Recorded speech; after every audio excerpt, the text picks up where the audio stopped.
My boyfriend's mom said I couldn't appreciate their Japanese family values, so I showed her real tradition. You know what's funny about people who gatekeep their own culture? They usually don't know half as much about it as they think they do. My boyfriend Kenji's mother, Akiko, decided from day one that I, blonde, blue-eyed Emma from suburban Ohio, could never truly understand or respect Japanese traditions. She'd smile that tight, practiced smile whenever I bowed, correcting my angle with theatrical sighs. She'd watch me struggle with chopsticks at family dinners, then loudly praise Kenji's ex-girlfriend Yuki for her natural grace with proper utensils. The breaking point came last month during what was supposed to be a peaceful Sunday dinner. I'd spent hours preparing chirashi bowls, carefully arranging the sashimi according to color and texture like I'd learned from YouTube videos. Traditional presentation, seasonal ingredients, even the specific rice preparation that took me 3 failed attempts to master. Akiko took one look at my offering and sniffed. Emma-chan, she said, using the diminutive suffix like a weapon, this is very American interpretation. Japanese food requires understanding that goes deeper than internet videos. It comes from generations of knowledge passed down through blood, through spirit. Not something you can learn from computer screen. Kenji shifted uncomfortably beside me, but said nothing. Again. That's when something cold settled behind my ribs. I'd been studying Japanese culture for 2 years, not just cooking, but history, philosophy, religious practices. I learned more about Shinto purification rituals than most Japanese Americans I knew. But Akiko didn't want to hear about my research or my genuine interest. She wanted me gone. You're right, I said quietly, setting down my chopsticks. There are some traditions that require deeper understanding. The smile that spread across her face was triumphant. Yes. Exactly. I'm glad you finally liked the practice of Oyakoshinju. Her smile froze. Kenji looked confused, but I could see recognition dawning in his father's eyes across the table. Mr. Tanaka, Hiroshi, went very still, his teacup halfway to his lips. Emma, Hiroshi said carefully, that is not appropriate dinner conversation. But I wasn't done.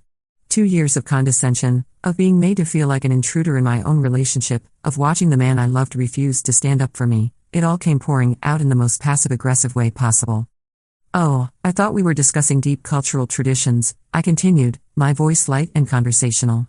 Oyakoshinju is such a fascinating historical practice. Family suicide pacts, usually involving a parent and child, performed to preserve honor when facing shame or financial ruin. Very traditional. Very Japanese. Akiko's face had gone sheet white. How dare you? Or we could talk about Bushido and seppuku. The ritual disembowelment performed when one has failed in their duties or brought dishonor to their family. I tilted my head, studying her with newfound interest. I've read extensively about the preparation rituals, the purification ceremonies, the specific blade techniques. The silence that followed was deafening. Kenji was staring at me like I'd grown a second head. His mother's hands were shaking slightly as she reached for her water glass. That's when I realized I might have gone a little too far. But you know what? I was tired of being the perfect, accommodating girlfriend who took every insult with a smile. Tired of being told I wasn't enough, could never be enough, because of where I was born. Emma, Hiroshi said again, his voice carrying a warning I'd never heard before. I looked around the table at their shocked faces and felt something shift inside me. A door closing, maybe. Or opening. I should go, I said, standing up. Thank you for another lovely family dinner. Kenji followed me to the door, his face flushed with embarrassment and anger. What the heck was that about? That, I said, slipping on my shoes, was me showing your mother that I understand Japanese culture better than she thought. You were talking about suicide. Family murder suicide. I turned to face him fully. I was talking about honor, Kenji. About what happens when someone continuously disrespects and humiliates another person. About consequences. Something in my tone must have gotten through to him because he took a step back. Emma, you're scaring me. Good, I said softly. Maybe now you'll understand how I felt every single time I've walked into that house. I drove home in silence, hands steady on the wheel despite the adrenaline coursing through my system. Part of me felt sick about what I'd just done, threatening suicide was never okay, even indirectly. But another part of me felt liberated. For once, Akiko had been the one left speechless. For once, I'd been the one with power in that room. I didn't hear from Kenji for 3 days. When he finally called, his voice was strained. We need to talk. We met at a coffee shop downtown, neutral territory. He looked like he hadn't slept much. Good. My mother thinks you're dangerous, he said without preamble. I stirred sugar into my latte, taking my time. And what do you think? I think. He rubbed his face with both hands. I think I don't know who you are anymore. That stung more than I expected. I'm the same person I've always been, Kenji. The person who's been taking your mother's abuse for 2 years while you stood by and watched. She wasn't abusing you. She was just particular. Traditional. Traditional? I set my cup down harder than necessary. Traditional would be treating your son's girlfriend with respect as a potential family member. Traditional would be teaching me your customs instead of mocking my attempts to learn them. What your mother was doing was bullying. He was quiet for a long moment. The stuff you said about suicide. Emma, that was really messed up. You're right. It was. I met his eyes. I shouldn't have brought up such dark historical practices just to make a point. But I'm not apologizing for finally standing up to her. She's been having nightmares, he said quietly. She keeps checking the locks on the doors. She thinks you might do something. I blinked. Do something? Like what? Like hurt her. Or. He swallowed hard. Or yourself. She's convinced you were threatening some kind of murder-suicide pact. The absurdity of it hit me like a slap. I started laughing, not the kind of laughter that means something's funny, but the kind that bubbles up when your brain can't process the sheer ridiculousness of a situation. Murder-suicide? I gasped between giggles. She thinks I'm going to kill her and then myself because she criticized my Chirashi Bowl presentation? It's not funny, Emma. Oh, but it is. I wiped tears from my eyes. It's hilarious. Your mother spent 2 years telling me I could never understand Japanese culture, and now she's so paranoid about my cultural knowledge that she can't sleep at night. Kenji didn't laugh. You scared her. She scared me first, I said, the laughter dying abruptly. Every single day for 2 years. She made me feel like I was nothing, like I didn't deserve to be with you, like I was some kind of cultural invader trying to steal her precious son. We sat in silence for a while. The coffee shop buzzed with conversations around us, normal people having normal relationship problems, probably. Not sitting across from each other discussing whether historical suicide references constituted terroristic threats. I think we need a break, Kenji said finally. I'd been expecting it, but it still felt like a punch to the gut. Because I finally fought back? Because I don't know how to fix this. My mother is terrified of my girlfriend, and my girlfriend is talking about ritual disembowelment at family dinners. This isn't normal, Emma. He was right. None of this was normal. Normal would have been him defending me from the beginning. Normal would have been his mother making an effort to welcome me into their family. Normal would have been me finding a mature way to address the conflict instead of weaponizing historical trauma practices.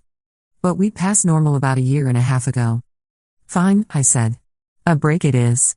He looked relieved, which hurt more than I wanted to admit. Maybe after some time apart, we can figure out how to move forward. I nodded, not trusting my voice. We hugged awkwardly by our cars, and then he drove away, leaving me standing in the parking lot wondering how my life had gotten so twisted. That was 3 weeks ago. Since then, I've thrown myself into work, into my hobbies, into anything that doesn't leave room for thinking about Kenji or his mother or the mess I made of everything. I've been learning pottery, actual Japanese ceramics techniques, because apparently I'm a glutton for punishment. I've been reading more about Japanese history, but focusing on the positive aspects this time. Art, literature, philosophy. I've also been seeing a therapist, Dr. Martinez, who specializes in intercultural relationship dynamics. She's helped me understand that what happened with Akiko was a perfect storm of cultural misunderstanding, generational trauma, and good old-fashioned personality conflicts. Your response was disproportionate, she told me during our second session. But it came from a place of real pain. You'd been systematically excluded and belittled, and you finally reached your breaking point. I scared her, I said. I never meant to scare anyone. But you did mean to upset her. To shock her. To turn the tables on the power dynamic that had been hurting you. She was right. I had wanted to upset Akiko, to make her feel as small and unwelcome as she'd made me feel. Mission accomplished, I guess. The weird part is how much I've learned about myself through all this. I always thought I was the kind of person who avoided conflict, who bent over backward to keep the peace. Turns out, I'm also the kind of person who, when pushed far enough, will bring up ritual suicide at dinner parties. It's not my best look. But it's not my worst, either. Because buried under all the passive-aggressive historical references and cultural gatekeeping drama, there was a real point. I had worked hard to understand and appreciate Japanese culture. I had put in genuine effort to connect with Kenji's heritage, to become someone worthy of joining their family. Akiko never gave me credit for that. She was so invested in seeing me as an outsider that she couldn't recognize the respect I was trying to show. Dr. Martinez has been helping me practice better ways to address cultural conflicts. Role-playing scenarios where I advocate for myself without resorting to psychological warfare. Revolutionary concept, apparently. The goal isn't to win, she reminded me last week. It's to communicate your needs clearly and stand your ground without causing unnecessary harm. Easier said than done when you're dealing with someone who's determined to misunderstand you. But I'm working on it. I've also been learning more about intergenerational trauma in immigrant families. How first-generation immigrants sometimes develop hyperprotective attitudes about cultural purity as a way of maintaining connection to their homeland. How second-generation kids get caught between honoring their parents' wishes and building their own lives. It doesn't excuse Akiko's behavior, but it helps explain it. And honestly, I think she was scared of me long before I brought up Oyako Shinju. Not scared that I'd hurt her physically, scared that I represented everything she'd been fighting against her whole life. The dilution of tradition. The loss of cultural identity. The American girlfriend who might take her son away from Japanese values entirely. In her mind, I wasn't just dating Kenji. I was erasing him. The irony is that I was trying so hard to prove I could fit into their world that I lost sight of my own worth. I didn't need to become an expert in Japanese culture to deserve respect. I didn't need to master chopsticks or memorize historical practices or bow at the exact right angle. I just needed to be treated like a human being. But try explaining that to someone who sees you as a threat to everything they hold sacred. 2 days ago, I got an unexpected phone call. Emma? It's Hiroshi. Kenji's father. My heart started racing immediately. Is everything okay? Is Kenji hurt? No. He's fine. I was wondering if you might be available to meet for coffee. Just the two of us. I almost said no automatically. The last thing I needed was another uncomfortable conversation with a member of Kenji's family. But something in his tone made me pause. What's this about, Mr. Tanaka? I think we need to talk about what happened. About Akiko and you, and, he sighed. About things that should have been said a long time ago. We met the next day at the same coffee shop where Kenji had broken up with me. Apparently it was becoming my designated location for difficult family conversations. Hiroshi looked older than I remembered, more tired. He ordered green tea while I stuck with my usual latte. First, he said, I owe you an apology. I blinked. You do? I should have intervened sooner. I watched my wife treat you with disrespect, and I told myself it wasn't my place to interfere. That was wrong. The sincerity in his voice caught me off guard. I'd been bracing for another lecture about cultural sensitivity and appropriate dinner conversation. I don't understand, I said. Akiko. He paused, choosing his words carefully. My wife has been through things that shaped her view of outsiders. When she was young, her family faced discrimination from both Americans and other Japanese families. She learned to protect what was hers very fiercely. That doesn't excuse how she treated me. No, he agreed. It doesn't. But it might help you understand why she reacted so strongly to your research. I felt heat rise in my cheeks. About the suicide practices? You have to understand, Emma, those aren't just historical curiosities to families like ours. Akiko's great-grandfather died by seppuku during the war. Her grandmother spoke of family honor and death before dishonor as real possibilities, not academic concepts. The coffee cup felt suddenly heavy in my hands. I didn't know. How could you? We don't speak of such things openly. He leaned forward, his expression serious. But when you brought up Oyako Shinju, when you spoke of ritual suicide without look in your eyes. She saw her grandmother's desperation. She saw the face of someone who had been pushed beyond their breaking point. The room seemed to tilt slightly. She thought I was actually considering. She thought you were telling her you'd rather die than continue being humiliated by her. His voice was gentle but firm. In her mind, that made her responsible for your death. And in Japanese culture, that responsibility would extend to Kenji, to our entire family line. I set my cup down with shaking hands. I never meant. I was just trying to show her that I knew more about Japanese culture than she gave me credit for. I was trying to prove a point. I know that now. But in that moment, with your knowledge of such specific historical practices, with the way you looked at her when you spoke. He shook his head. She saw a young woman who had been driven to consider the most final form of protest. The weight of what I'd accidentally communicated hit me like a physical blow. I hadn't just been passive-aggressive or culturally inappropriate. I'd inadvertently threatened suicide in the most psychologically traumatic way possible for someone with Akiko's family history. Oh my gosh, I whispered. I terrorized her. You scared her very badly, Hiroshi confirmed. But Emma, I need you to understand something else. The way she treated you is unacceptable. I should have stopped it long ago. I looked up at him through the blur of tears I was trying not to shed. Why didn't you? Because I'm a coward, he said simply. I've spent 35 years avoiding conflict with my wife. I told myself that her treatment of Kenji's girlfriends was just her way of protecting him. I didn't want to see how cruel she was being. And now? Now she can't sleep. She keeps asking if I think you're still alive, if we should call someone to check on you.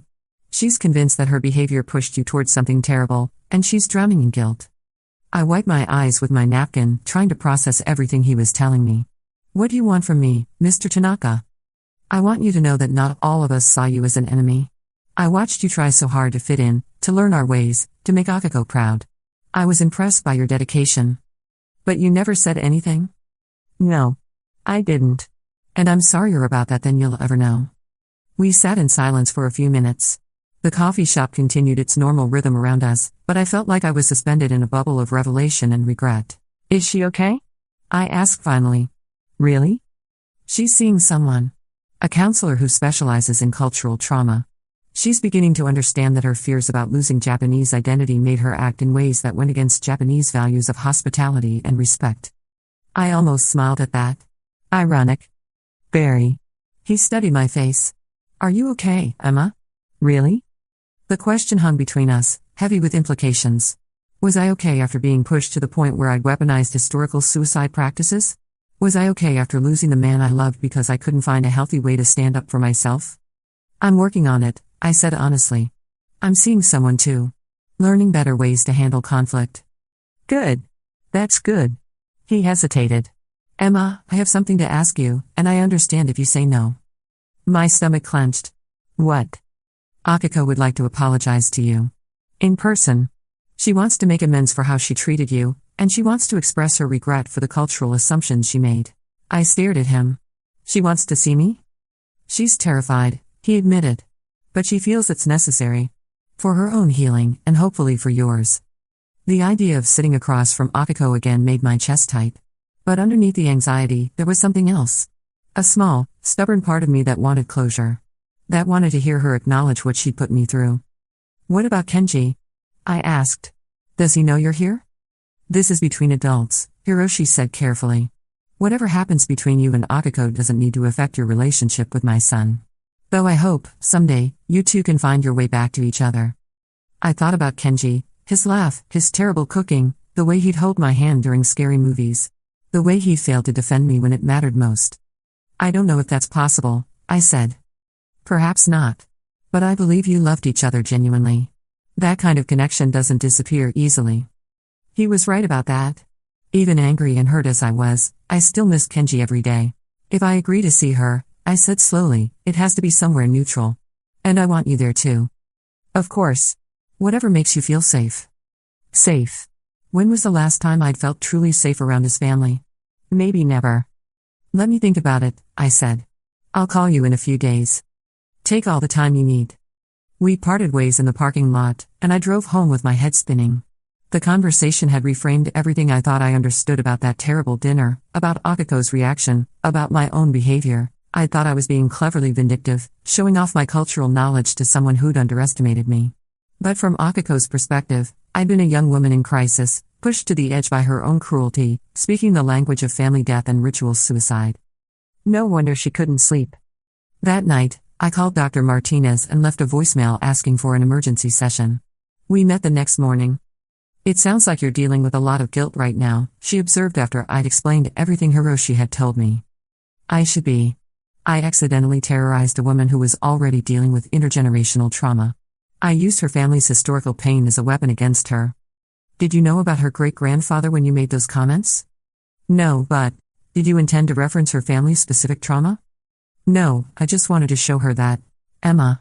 Dr. Martinez's voice was firm but kind. You can't be responsible for information you didn't have. Your intent was to shock her with your knowledge, yes. But you weren't trying to trigger her family's traumatic history. The impact is the same whether I meant it or not. The impact is important, absolutely. But so is intent. You're not a villain because you defended yourself in a way that accidentally hit a nerve you couldn't have known existed. I thought about that for a long moment. But I still hurt her? Yes. And it sounds like she hurt you for a very long time. Both of those things can be true. So what do I do now? What do you want to do? I considered the question seriously. What did I want? Revenge? Vindication? An apology? I want her to understand that I was never her enemy, I said finally. I want her to know that I genuinely tried to respect and learn about Japanese culture. I want her to acknowledge that she made me feel unwelcome and small for 2 years. And do you think meeting with her could accomplish those things? Maybe. If she's really ready to listen. And if she's not? I thought about Akiko's sleepless nights, her guilt, her fear that she'd driven me to consider suicide.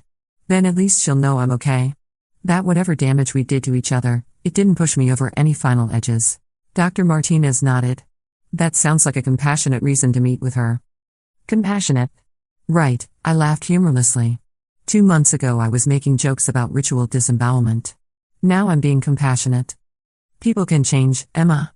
Especially when they're forced to confront the consequences of their actions. Like accidentally traumatizing your boyfriend's mother? Like standing up for yourself in an unhealthy dynamic and then taking responsibility for the fallout. I called Hiroshi that afternoon. I'll meet with her, I said. But I have conditions. Name them. Neutral location. You present. And I want to speak first. I need her to listen to my side before she starts apologizing. Agreed. When? This weekend. Saturday afternoon.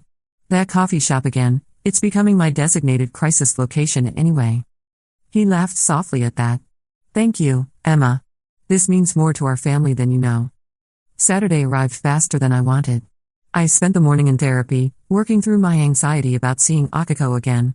Dr. Martinez reminded me that I was in control of the conversation, that I could leave it at any time, that I didn't owe anyone forgiveness just because they asked for it. Remember, she said, healing isn't about going back to the way things were. It's about moving forward with better understanding. I arrived at the coffee shop 10 minutes early, claiming a corner table where I could see the door. Hiroshi arrived next, looking nervous but determined. Akiko came in last, and I barely recognized her. She looked smaller somehow, older. Her usually perfect posture was slightly hunched, and her hands shook as she approached the table. When she saw me, her face crumpled with what looked like relief. Emma-san, she said, using the respectful suffix I'd never heard from her before. Thank you for coming. I nodded but didn't smile. Mrs. Tanaka. We all ordered drinks, tea for them, coffee for me. The silence stretched uncomfortably until I decided to break it. Before we start, I said, I need you both to understand something. I never, at any point, considered harming myself or anyone else. The historical practices I mentioned at dinner were intended to shock you, Mrs. Tanaka, not to threaten suicide. Akiko's eyes filled with tears. But the way you spoke of them, the knowledge you had. I study history. I read extensively about cultures I'm interested in. When someone tells me repeatedly that I can't understand or appreciate something, I tend to research it thoroughly. I kept my voice level, factual. I brought up those practices because I was angry and wanted to prove that I knew more about Japanese culture than you assumed. It was petty and inappropriate, but it wasn't a cry for help. I see that now, she whispered. But in that moment, you saw what your own guilt and fear projected onto my words. I turned to meet her eyes directly. Just like for 2 years, you saw what you wanted to see when you looked at me. An interloper. A threat. Someone who could never understand or respect your culture. She flinched as if I'd slapped her. But that's not who I was, I continued.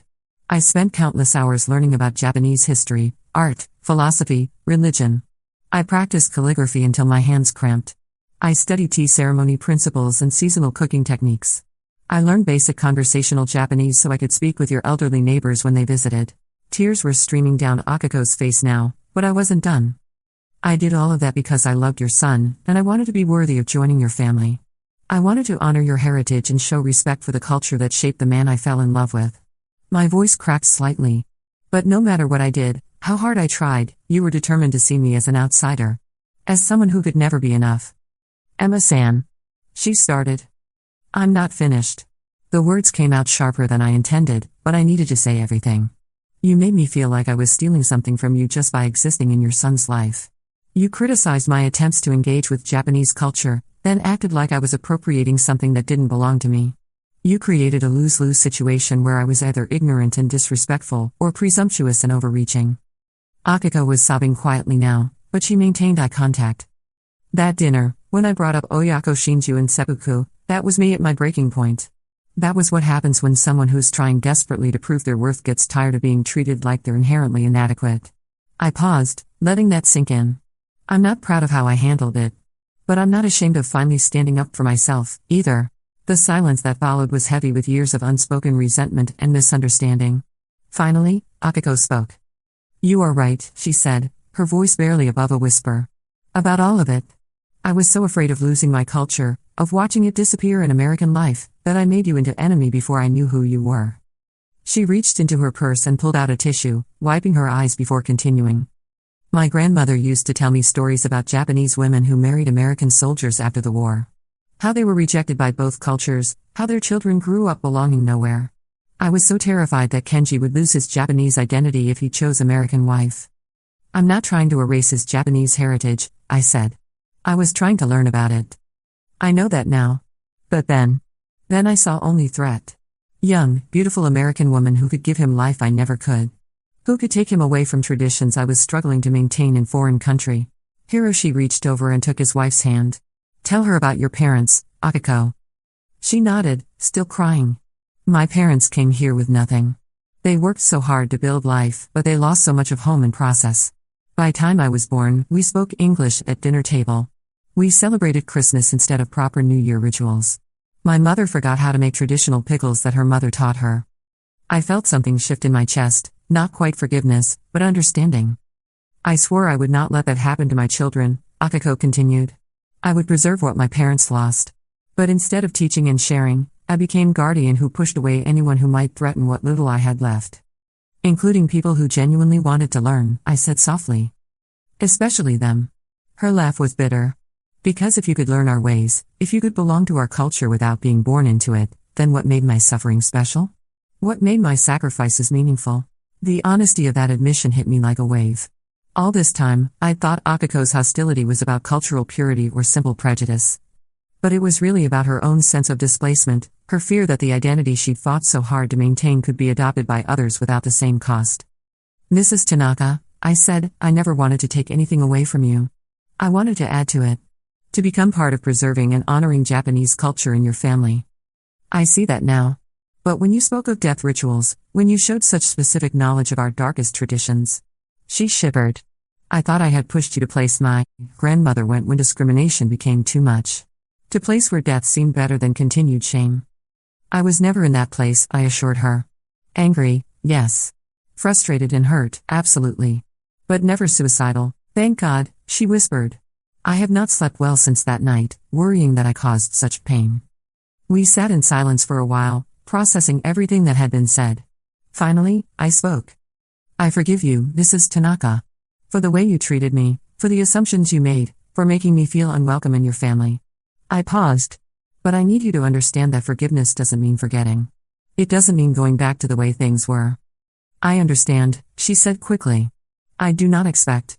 I know I cannot undo harm I caused. What I need from you, I continued, is acknowledgement that I was never your enemy. That my interest in Japanese culture came from respect and love, not appropriation or conquest. Can you give me that? Yes, she said without hesitation. Emma-san, you showed more dedication to learning our ways than some of my own relatives. I was blind to your efforts because I was too afraid to see them. Something tight in my chest finally loosened. Thank you. And I need to ask forgiveness for frightening you so badly, I said. I should never have brought up those historical practices, regardless of my frustrations. I'm sorry for traumatizing you. You could not have known, she said. I never spoke of family history, never explained why such topics were particularly painful. You were defending yourself with knowledge you had gained through sincere study. I cannot blame you for not knowing secrets I had kept hidden. Hiroshi cleared his throat. There's something else we need to discuss. Both Akiko and I turned to look at him. Kenji, he said simply. My son has been miserable for weeks. He misses you terribly, Emma, but he doesn't know how to bridge the gap that's open between all of us. My heart clenched. How is he? Sad. Confused. Angry with himself for not handling the situation better. Hiroshi's expression was gentle. He knows he should have defended you sooner. He's been beating himself up about being a coward. Like father, like son, Akiko said quietly. We both failed to protect someone we should have cherished. I thought about Kenji, about the relationship we'd built and then lost in the space of a single dinner. About all the conversations we should have had but didn't, all the boundaries that should have been set but weren't.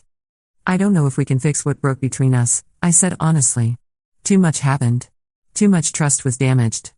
Perhaps, Hiroshi acknowledged. But perhaps healing is possible if all parties are willing to do the work. What kind of work? I asked. Family counseling, Akiko said. All of us together, learning how to communicate better. Learning how to respect boundaries and address conflicts before they explode. I blinked.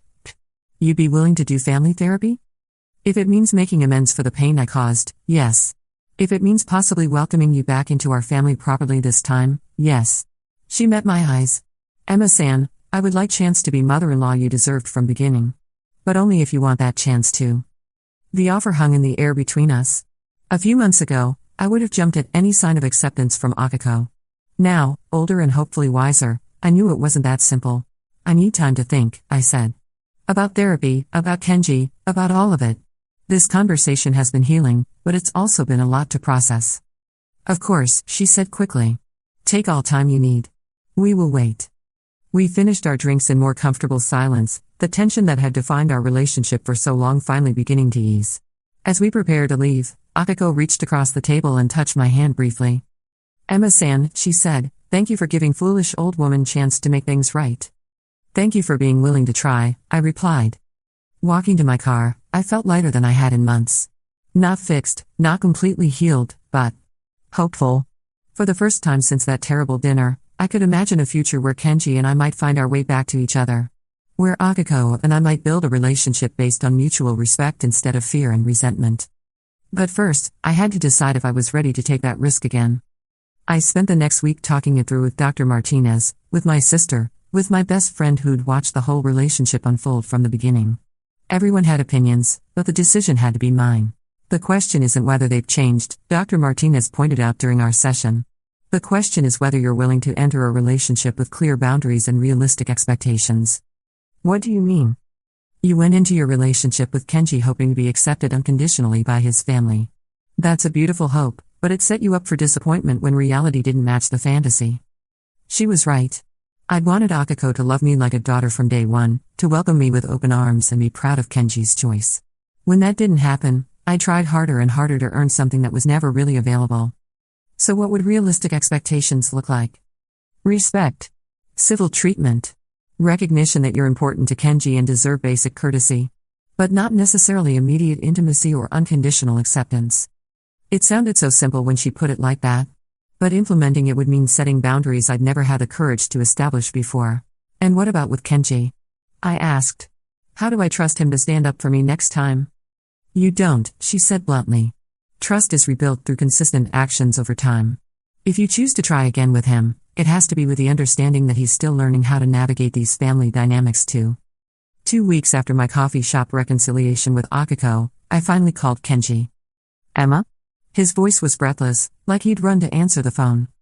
Hi, I said, suddenly nervous. Your dad told you about our conversation? Some of it. Are you okay? Such a loaded question. Was I okay? I was better than I'd been in months, but still processing trauma from a relationship that had pushed me to psychological warfare. I was hopeful about the future but realistic about how much work lay ahead. I'm working on it, I said. Are you? Not really. His honesty caught me off guard. I miss you so much it physically hurts sometimes. But I also know I messed up badly, and I don't know how to fix it. Maybe we can't fix it, I said softly. Maybe we have to build something new instead. What would that look like? I don't know yet. But it would have to include family counseling, clear boundaries, and you actually standing up for me when your mother crosses lines. Yes, he said immediately. Whatever it takes. Emma, I know I failed you. I was so used to avoiding conflict with my parents that I forgot my first loyalty should be to you. It wasn't just about loyalty, Kenji. It was about basic respect. About recognizing that I was trying so hard to fit into your family, and your silence made me feel like I was failing. You weren't failing. You were amazing. You learned more about Japanese culture in 2 years than some of my cousins know, and I never told you how much that meant to me. Hearing him acknowledge my efforts felt like a balm on wounds I'd been carrying for months. Why didn't you tell me? I asked. Because I was taking it for granted, I guess. And because I was scared that if I made a big deal about defending you, it would make the conflict with my mother worse. So you let me take all the heat instead? Yes. His voice was heavy with shame. I threw you under the bus to keep peace with my family, and it was the most cowardly thing I've ever done. We talked for 2 hours that night. About his childhood, about the pressure he felt to be the perfect Japanese-American son. About my own struggles with feeling like I had to prove myself worthy of love. About all the conversations we should have had before everything exploded. By the end of the call, we'd agreed to try couples counseling together, with the understanding that we were starting over rather than picking up where we left off. I love you, he said before we hung up. I never stopped loving you, even when everything was falling apart. I love you too, I admitted. But love isn't enough, Kenji. We need to do better. I know. We will. Our first counseling session was awkward as heck. Dr. Chen, our couples therapist, didn't let us get away with glossing over the hard stuff. Emma, you used your knowledge of Japanese culture as a weapon against Kenji's mother. That's a form of emotional manipulation, regardless of how justified your anger was. I squirmed in my chair. I know that. And Kenji, you abandoned your partner when she needed your support most. You prioritized your comfort over her well-being.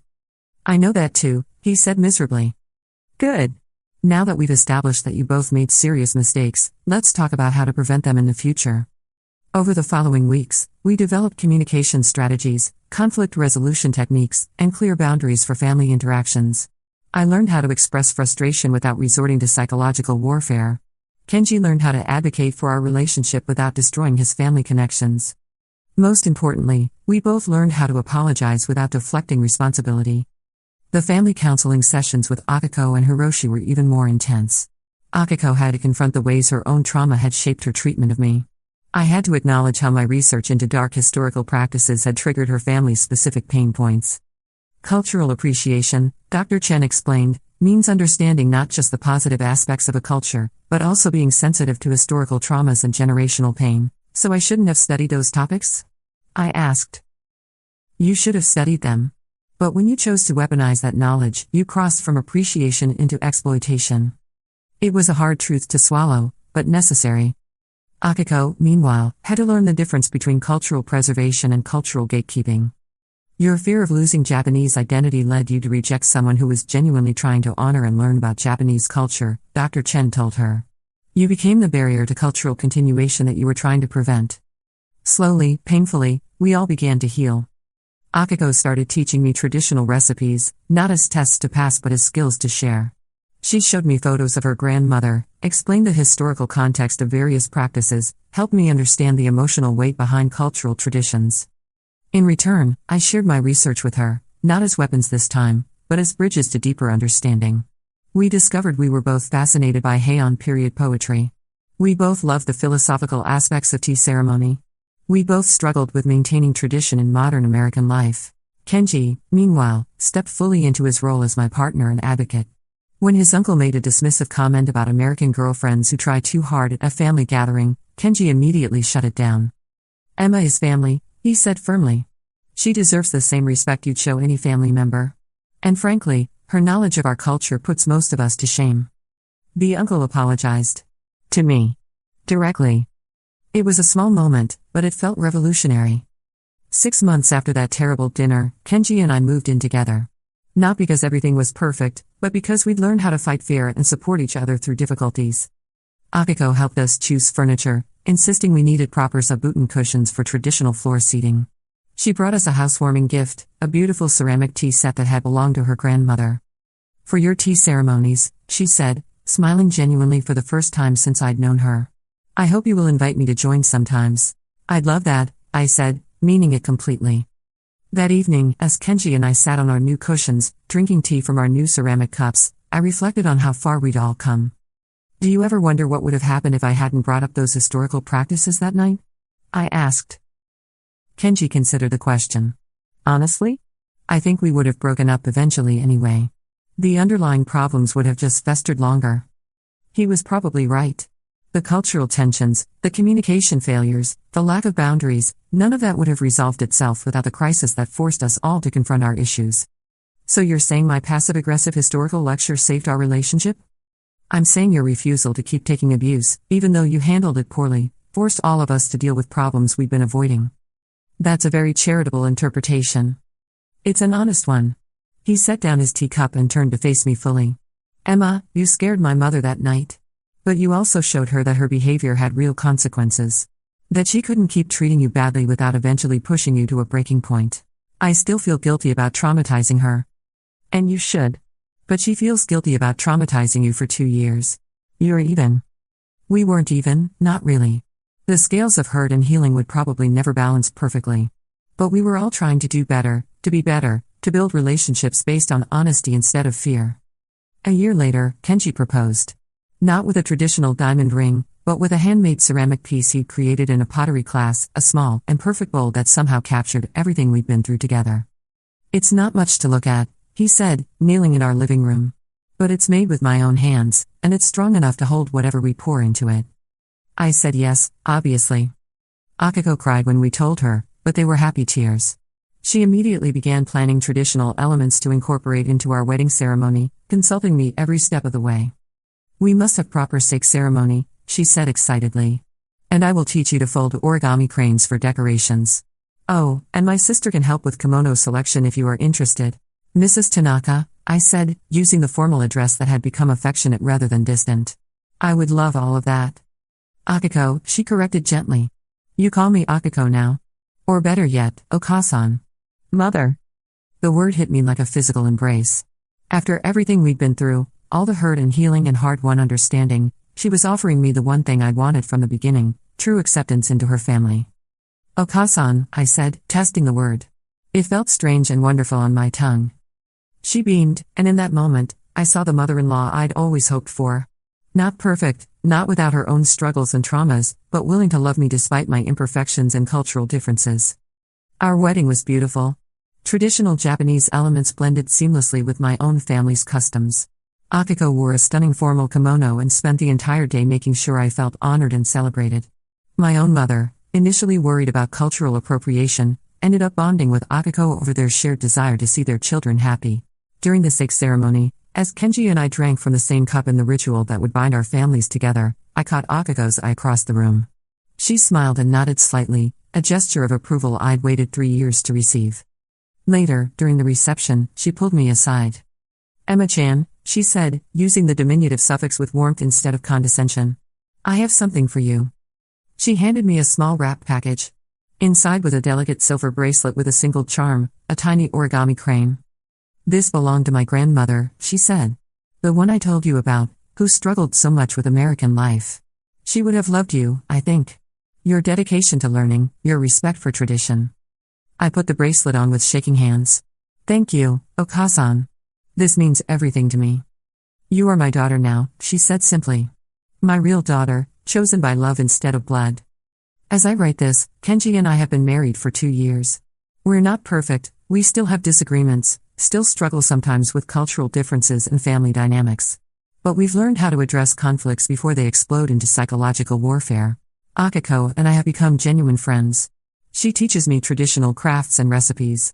I share my historical research and help her understand American cultural context she finds confusing. We laugh together, cry together, and occasionally gang up on Kenji when he's being ridiculous. Last month, she asked me to help her write a letter to her own grandmother's spirit, apologizing for the ways fear had made her reject connection instead of fostering it. I think she would be proud of us, Akiko said after we'd finished the letter together. Proud that we found a way to honor tradition while still growing and changing. I think she's right. The funny thing about cultural appreciation is that it was never really about proving I could master Japanese customs or memorize historical facts. It was about building bridges between different worlds, finding common ground across divides that seemed insurmountable. I still study Japanese history, but now I approach it with more sensitivity to the emotional weight of traumatic events. I still practice traditional arts, but I do it for joy rather than to prove my worthiness. And yes, I still know way too much about historical suicide practices. But these days, I use that knowledge for academic papers rather than dinner table warfare. Sometimes I wonder what would have happened if I'd handled that terrible night differently. If I'd found a way to address Akiko's treatment of me without triggering her deepest fears. If I'd been more mature, more diplomatic, more careful with cultural sensitivities I didn't fully understand. But then I remembered Dr. Martinez's words, healing isn't about going back to the way things were. It's about moving forward with better understanding. We couldn't have built the relationships we have now without first destroying the unhealthy patterns we'd all fallen into. Sometimes things have to break completely before they can be rebuilt stronger. My relationship with Kenji's family isn't the fairy tale acceptance I originally dreamed of. It's something better, real, earned, tested by conflict and strengthened by mutual effort. We know we can hurt each other, which makes us more careful with each other's hearts. And in the end, isn't that what real family is? People who choose to keep loving each other despite knowing exactly how much damage you're all capable of inflicting? Akiko was right about one thing: Japanese family values do run deep. Deeper than I understood when I was trying so hard to prove I could appreciate them. But what I've learned is that the most important values, respect, loyalty, forgiveness, the willingness to grow and change for love, aren't limited by culture or blood. They're human values. And once we stopped fighting about who deserved to claim them, we finally learned how to live them. These days, when people ask me about marrying into a traditional Japanese family, I tell them the truth: it's complicated, rewarding, occasionally terrifying, and absolutely worth the effort if everyone involved is willing to do the work. But I also warn them about dinner table conversations. Sometimes the most innocent comments can accidentally trigger historical trauma, and sometimes defending yourself requires more cultural sensitivity than you realize you need. And if all else fails, maybe stick to discussing the weather instead of ritual suicide practices. Trust me on that one.